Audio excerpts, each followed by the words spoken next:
to the ABC show. We wanted to create this for people to understand the opposite generations or the extremes, right? A for Austin Duke. B for Barbara Pinson Lash. And C because we want to see things from a different perspective. Welcome into the ABC show. A for Austin P. Duke, and B for Barbara Pinson Lash. And C because we see things from a different perspective. And today we're going to talk about occupations from different generations, millennial and, I don't even want to say the letter that applies to my generation. Just know there's an age gap here. So this one we started talking about off screen because it's just something that we both, I think, have a really big interest in. So I come from the era where it's like you grow up, you work hard, you go to college, work hard, save your money, get a 401k, and you'll live happily ever after. Yeah, my life didn't actually turn out that way so far. So what is your idea of, occupation, building wealth, and stability when it comes to the job market? Well, I'm still figuring that part out for myself. Like I was telling you earlier, I know I can go from having a main career, such as the NFL or being a pro athlete, and that being your main concentration, your main stream of income. And then you have your different business ventures, whether that's, for me, it's my foundation, this talk show host, and a clothing line. So it's different streams of revenue that help you continue in income, especially, in my situation where I'm off and on, I have instability in my career right now. So just always having that constant stream of income, I think that is very important to have. What's your take on that? So my take is I love the whole idea of multiple streams of income. So I've been hearing about that for a long time, but because I was in TV for basically 20 years, I always had that same thing. It was direct deposit. I knew where my income was coming from. That's the longest relationship I've had, is me and direct deposit. I knew when he was showing up, what I was gonna do with him, when I'd have a little extra, how we'd have fun. But when I had to let that go because, a number of reasons, but I wanted to pursue this. My other dream was to do something for myself, but not having that, now I totally get that multiple streams of income. You can't just rely on one thing anymore because businesses aren't as stable, they're not as loyal. Careers, when you're just getting them off to a new start, anything can happen, and a lot of things do happen. So I really believe that yes, as many things as you can do well is a good thing, but I think diversifying too much means that you're not focusing a lot of energy on any one or two things, and so nothing really gets done. You know what I mean? Right, and I agree with the word diversify. I joke around with diversification in portfolios for myself, since I do have many interests and hobbies that I like to, partake in. I want to make money from those hobbies and from those interests that I have. So I think that's what a lot of millennials do now. Because it's not as traditional. Like you said, jobs aren't as loyal, companies aren't as loyal. You can be here today and gone tomorrow, and with the competition being like it is, so many different people, so many different faces are coming in. So, really, if you, this is a generation or age where it's like, what's the word that I'm looking for? You guys are really agile when it comes to what you can do. Right. I realize that for sure. Right, we can do a lot of different things, and we're in an age where we can do a lot of self-employment. We have different platforms like Instagram, YouTube, Twitter. We have different ways where we can let out our voice and let our products or whatever we want be heard. You see a lot of lash techs now. You see a lot of startup apparel companies. You see a lot of people wanting to do things for themselves because it's a bigger market for everything now. So you can find something for everybody. So let me give you the other take on that from an older generation. So I do know, and I won't say me specifically, but I've had these conversations with other people in my age range that millennials expect things to be handed to them, that they may start a job, but they want certain income and vacation days, where in my generation you had to earn that. You walked in with so many vacation days, but you earned the right to have more the longer you were there. So, and then it just seems like, and this I can say because I have a friend who was working a great job, and then all of a sudden they just quit because they were tired of it, and they went on to do something else. And me growing up, that would be unheard of. You never start a job unless you have a job. You never quit a job unless you have a job. Right. So, that is something that I think we can help bridge the gap.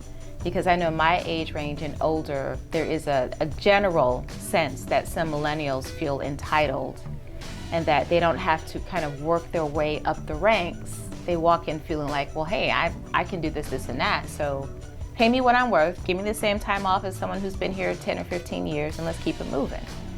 Well, because it's so competitive, like, it does bring a kind of sense of entitlement, because now jobs or companies sometimes, especially in the football world, it's like, what can you do for me now? And seniority and stuff like that isn't as valued anymore, because it's like, it's all about money. It's all about how much money can you make me right now? What can you do for me right now? And if you can't do that for me right now, we'll find someone else to do it. So I think what we've done a good job of is being smart and being confident in what we do and what we do well, and sticking with that. And you know what I'm saying, if you don't want to pay me that, or you don't want to do that, all right, that's fine. I'll go and I'll take this to a market on social media or on YouTube or a different platform where I know I can make, you know, way more than what you're paying me, doing what I love to do and being my own boss. It's funny that you say that, doing what I love to do. I was listening to this webinar just last night about this lady saying we should be able to be paid for who we are. You know, represent yourself and do what you love. And so I will agree with some of my cohorts, my same age, that I used to be like, yeah, they walk in feeling like they can just have it all. But then I'm like, why shouldn't you? Now that I'm on the other side and there's not a company paying my pay and my health insurance and all that, now that I don't have that connection to a big company, I realize how much freedom there is to be doing your own thing. Right. And I think that is amazing. So in some ways, I feel like millennials probably need to tone it down just a little bit and understand that there's honor in paying your dues and working your way up. But at the same time, I feel like I'm taking a page out of your book, if not a whole chapter, and I'm like, no, like, this is me. I love me. I'm good at what I do. I don't have to go by any company standards. I know what I bring to the table. I help my clients. They knock it out of the park. When the light goes on, I feel inspired. And and that's worth a whole lot. You know what I mean? And so I feel like, pay me what I'm worth, because I'm freaking worth it, right? Because I'm helping you rise. And so I feel like I'm finally getting that. And it took a while to get here because I had that mindset this whole time. You just got to work your way up and pay your dues. And being a female in this space with athletes and helping them, it's not a lot of women doing this. So I'm taking some chapters out of your book. Well, here's one more sentence from my book. Oh. And this is something that changed my life, is you can spend your life building up your dreams, or you can spend your life building up somebody else's dreams. And I think that's what corporate and a lot of things kind of force you to do, is you're building somebody else's dream. That's their vision. That's what they want to do. Yep. So I think us millennials, you know, keep doing what you're doing, keep building up your dreams. And yeah, but grab a couple pages out of our book too, and understand that I mean, I would love to see that, right? Because I think it would benefit your world to have pages from both books. You know what I mean?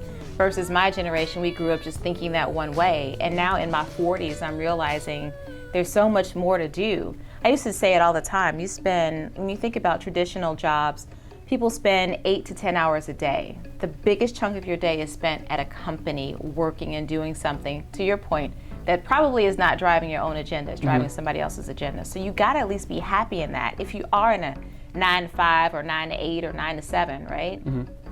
But if you're not, like, just friggin' go for it. You know what I mean? Like, and just, so I think you have the awesome opportunity to take pages from both worlds and bridge that gap within your own life and just reap the benefits of it. I agree with that. I'm late to the table, but that's okay. Better late than never. I agree with the balance part. Take a little bit from generation and then, you know, take from the millennials. I think it's a good balance. And I keep doing this with my hands. I see that. I don't know what to do with them. Ron Burgundy? Are you having a Ron Burgundy moment? Yeah, what do I do with my hands? I know what to do with them. Question. So we're taking random questions. We would love your input on show topics and questions about anything. In the bowl, digging in the bowl. What you got? All right, let's see. All right, at what age do you become an adult? Alyssa from Oakland, California. Ooh. Legally, at 18, I would say for me mentally, it was like different levels. I became an adult when I graduated from college and I realized I had to pay my own bills and make my own way.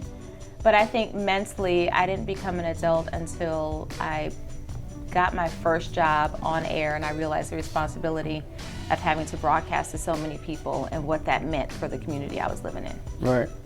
I think I became an adult at 24. Why that age? That's, like you said, that's when I realized my responsibility. I was with the Panthers at the time, so I was realizing that, okay, nobody's coming to save me, nobody's coming to help me. I'm all I got, and whatever I want to create, I have to create it. And I have bills to pay, I got a car note, I got electricity, just all of that. And I wasn't calling my mom, I wasn't calling my dad. That was all I had, so I was like, okay, I'm an adult now, and I gotta start acting like it. Good stuff. Yeah. Well, thank you for that question. What was that name? Alyssa. Alyssa from California. Thank you for sending that question in. Please send us so many. We're going to do these probably more frequently throughout the show as we get more questions. That's all for today. Thank you so much for joining us. We really appreciated you watching the ABC show. A for Austin P. Duke. B for Barbara Pinson Lash. And see that we see things from a different perspective, sometimes the same perspective, but we're trying to bridge the generational gaps on topics that pertain to all of us. Everything. So if you have any questions, topics, ideas, please send them. We'll put them in the fishbowl and we'll put them into our next episode. Thank you for tuning in, guys. We love you. It's always love. Always.